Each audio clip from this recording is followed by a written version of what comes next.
പ്രാർത്ഥിച്ചാൽ തുറക്കാത്ത വാതിലുകളില്ല, പ്രാർത്ഥിച്ചാൽ നടക്കാത്ത കാര്യങ്ങളില്ല, പ്രാർത്ഥിച്ചാൽ തീരാത്ത പ്രശ്നങ്ങളില്ല.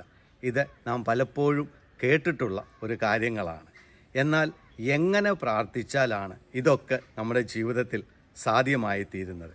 എങ്ങനെ നാം പ്രാർത്ഥിക്കണമെന്ന് വിശുദ്ധ ഗ്രന്ഥത്തിൽ നമ്മളെ ഓർമ്മപ്പെടുത്തുന്നുണ്ട്. ഒന്ന്, ദുരാശകളെ തൃപ്തിപ്പെടുത്താൻ നാം പ്രാർത്ഥിച്ചാൽ നമ്മുടെ പ്രാർത്ഥന ദൈവം സ്വീകരിക്കത്തില്ല. രണ്ട്, സംശയത്തോടു കൂടി നാം പ്രാർത്ഥിച്ചാൽ ദൈവം നമ്മുടെ പ്രാർത്ഥന സ്വീകരിക്കത്തില്ല. മൂന്ന്, ഹൃദയത്തിൽ അകൃത്യത്തോടു കൂടി പ്രാർത്ഥിച്ചാൽ ദൈവം നമ്മുടെ പ്രാർത്ഥന സ്വീകരിക്കത്തില്ല. നാല്, പാപജീവിതം നയിച്ചുകൊണ്ട് നാം പ്രാർത്ഥിച്ചാൽ ദൈവം നമ്മുടെ പ്രാർത്ഥന സ്വീകരിക്കത്തില്ല. അഞ്ച്, അഹങ്കാരത്തോടു കൂടി നാം പ്രാർത്ഥിച്ചാൽ ദൈവം നമ്മുടെ പ്രാർത്ഥന സ്വീകരിക്കത്തില്ല. ഇതൊന്നുമില്ലാതെ നമ്മുടെ മനസ്സിനെ നാം ശുദ്ധീകരിച്ചുകൊണ്ട് പ്രാർത്ഥിച്ചാൽ തീർച്ചയായിട്ടും നമ്മൾ പ്രാർത്ഥിച്ചാൽ തുറക്കും, പ്രാർത്ഥിച്ചാൽ പ്രശ്നങ്ങൾ തീരും, പ്രാർത്ഥിച്ചാൽ എല്ലാ കാര്യങ്ങളും സാധ്യമാകുകയും ചെയ്യും.